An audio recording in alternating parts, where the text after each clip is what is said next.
So, This is a typical so, Chapo. no, yeah. So the two equipments I have to do this is this one and this one. I will get emotional. Don't get upset about that. I will get emotional. Okay. So my happiest moments with Mimo. Okay. And we talked about this very recently. We would, when he was maybe 8 months old, we would go to Olga's house, Pina and I, and we would play with Mimo, and we would bounce him up. I would take him up on my feet. I would lie down, and I would bounce him up, and he would love it, and he would bounce it up, and he was laughing and laughing and bouncing him up. That was so wonderful. Bouncing Mimo up and down on it. And then I remember the magic show that we remember. Yeah. So you guys can see that. That is video. So Mimo goes up and he comes out with was it a rabbit? Yeah, I think so. Yeah. I don't know if it was a rabbit or a cat, but can you let him know? But it was just a neat project, and we just had a lot of fun in that house. Yeah, that was fun. I remember one time that Becky came over, and we had a great time just playing with her. And ¿cómo se llama el muchachito? Flores. Flores, yeah. So just those are happy times. Proud. So when Mimo was in high school, he was this very shy person that was in the back of the classroom. This was a art classroom, ¿verdad? It was a class on art, on whatever, theater. Theater. And Mimo, was the shyest person and whatever. And so they had to do this project. And Mimo, you guys, I'm sorry we didn't preserve that or that. Mimo did this incredible thing. I mean, da-da-da-da-da. Do you remember what the song was? It was from West Side Story. It was our final project for the class, and we all had to get on stage and do a musical number. I mean, he even got on a chair and fell down on the chair like that, and da-da-da-da. And the teacher went, "Whoa! I didn't know you had that in you. Yeah. I need you here. Come over here. You're gonna be my stars." I mean, everything changed when he found out that the shy person could actually do this. And they wanted to put me in plays right next year, but then we moved to Tucson. So Yeah. Reminds me of a certain other person that has the same talent, because she did "Can't Buy Me Love," ¿verdad? What? Remember at St. John's? She lip synced. Diana Ross, and she had three girls. Two girls behind her, and she was "Can't Buy Me Love," and she did everything. So the two of them, we won't talk about it. Anyway, let's move on. The nicest thing that Big Over did when he had Julian, and Julian was less than a year old, and Mimo comes up to me and he says, "I know now what you did for me as a father." He's just shared, We made that connection that we, Did you guys see the thing that I sent you about the? That's what you father. You gotta see it. But that was such a nice thing to tell me. Anyway. And then just last week, Mima and I got together and we talked about the mama, and that was beautiful to make this connection with my son and our mama. That was just beautiful. So I enjoy those times when you and I talk, because we talk at a different level than most people. Real father-son. Milito! See, you were the only one I saw being born. And it was amazing. That was one of the most amazing experiences. Well, for Mama, it wasn't amazing. It was painful. I thought it was great. I remember Milo's umbilical coil was perfectly, as it stretched out, it was just perfect. And the doctor cut it, but I remember being there and getting all excited. And poor Mama, she was, and I'm all excited. But that was an incredible experience. I was so joyful. Yeah. And same thing though. Actually, you do have tablets. skit for the family reunion. Remember? You remember we would get together and every family had to do a skit?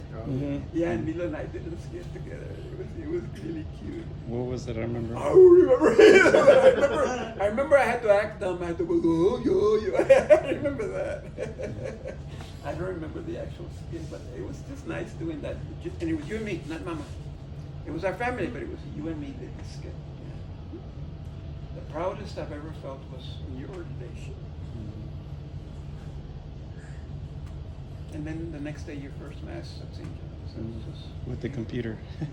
With the computer. For the homily. Yeah, because the homily would not print, and I couldn't connect. It was my fault. I couldn't connect the computer to the printer, so he took the computer, and Father Raul was going like this. These modern priests, they don't know nothing. Exactly. These modern priests, you should have it memorized. Some priests use their iPad now to the homily, so. And believe it or not, one of the things that he did, he was playing with all-star soccer. I mean, this was the best of the best soccer players. He scored a goal.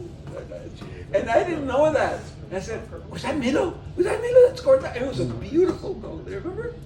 From I the remember. side? Oh, man, you got it from the, it wasn't even close from the side. You just popped it in. And I said, whoa, that's my son. He just scored a goal.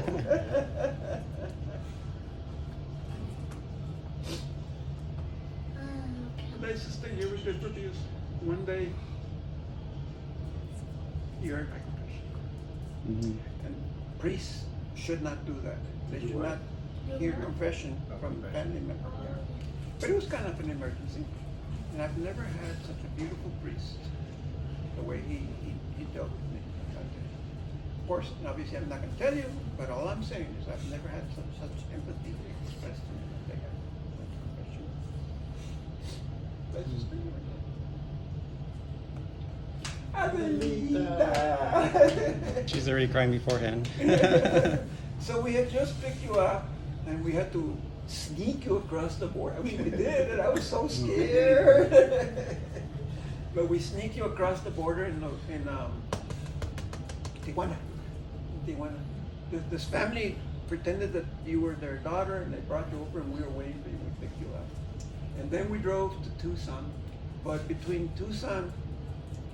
California and Arizona, there's a checkpoint, and I was like, they're gonna check us and take away our daughter. No, but they just said, yeah, pass on by.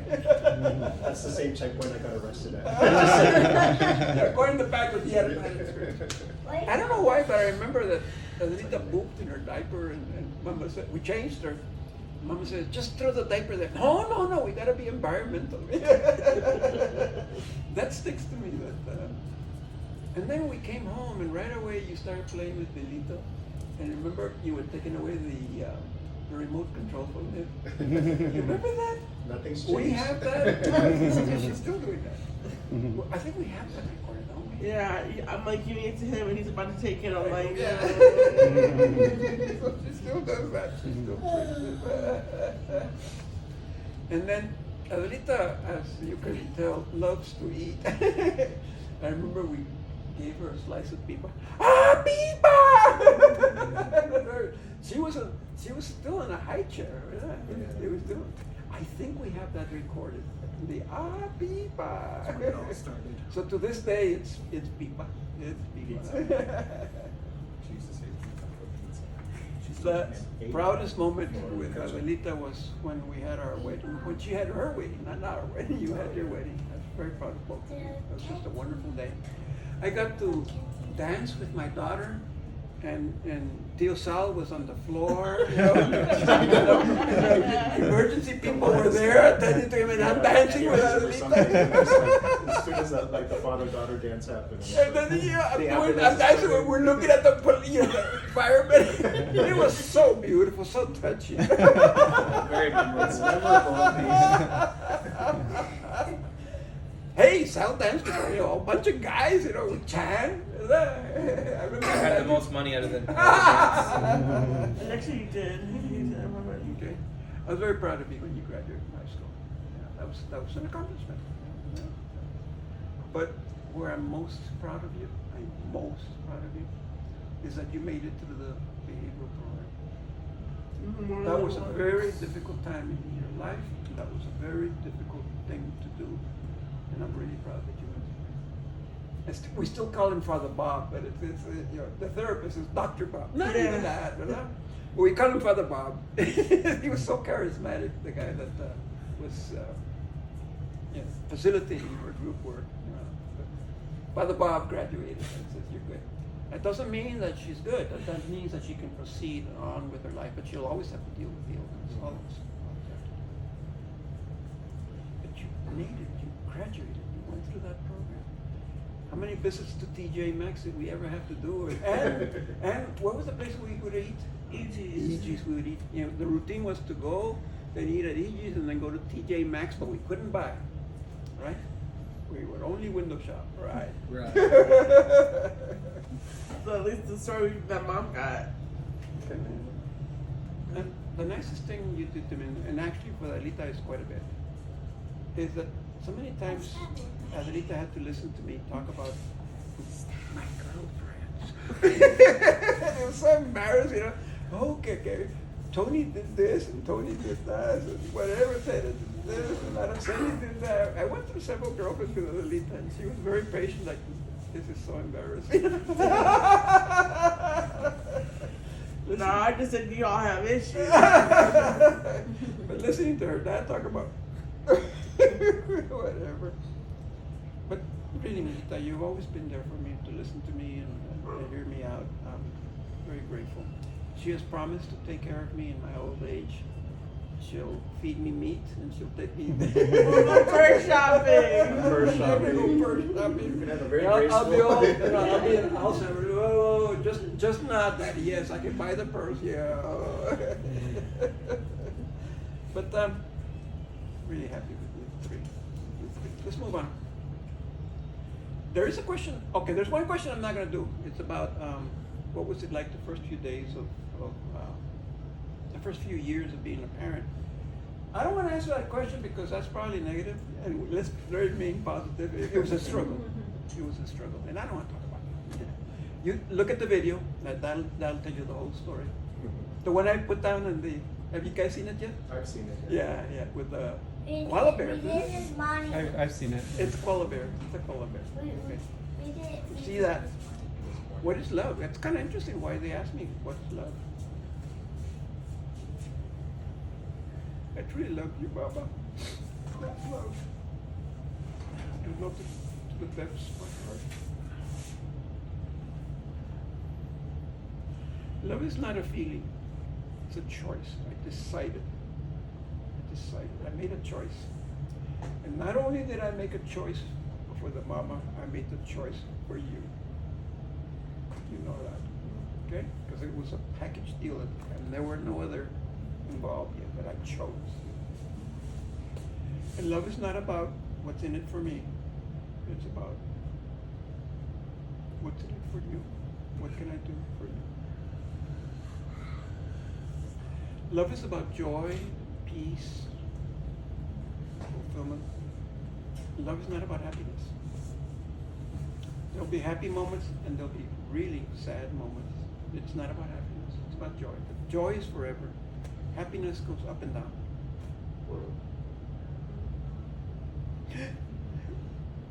And after the death of Mama, I finally got to understand how much suffering and love go together.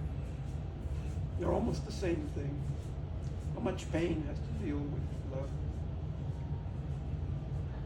Pain brings perfection.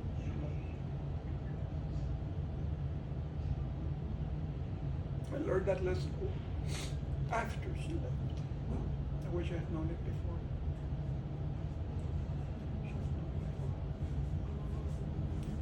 What do I wish for you? I can't wish for you that you be happy because life isn't that way. I can't wish. I wish you were happy. It's not going to work that way. I know that. I want you guys to feel fulfilled in your lives. One day like me, look back and say, it's been a good life.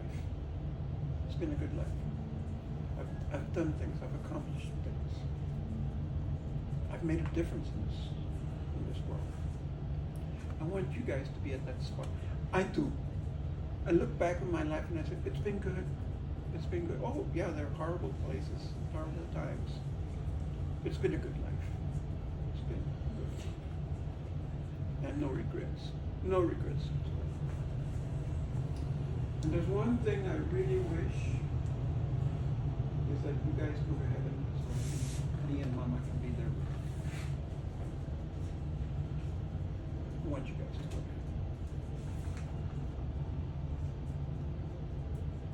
The last question is, what do you guys have to remember about me?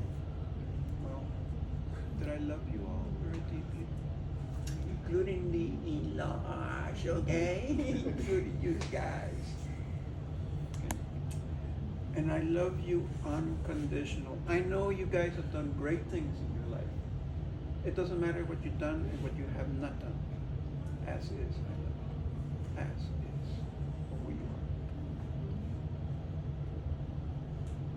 And I've tried my best to help you, to support you, be there for you, set an example for you.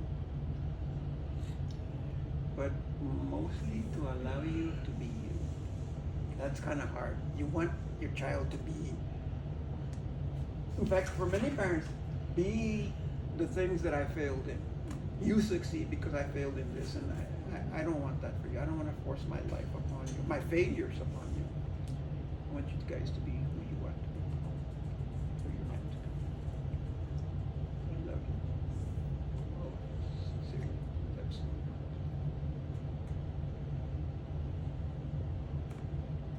We love you too, Dad.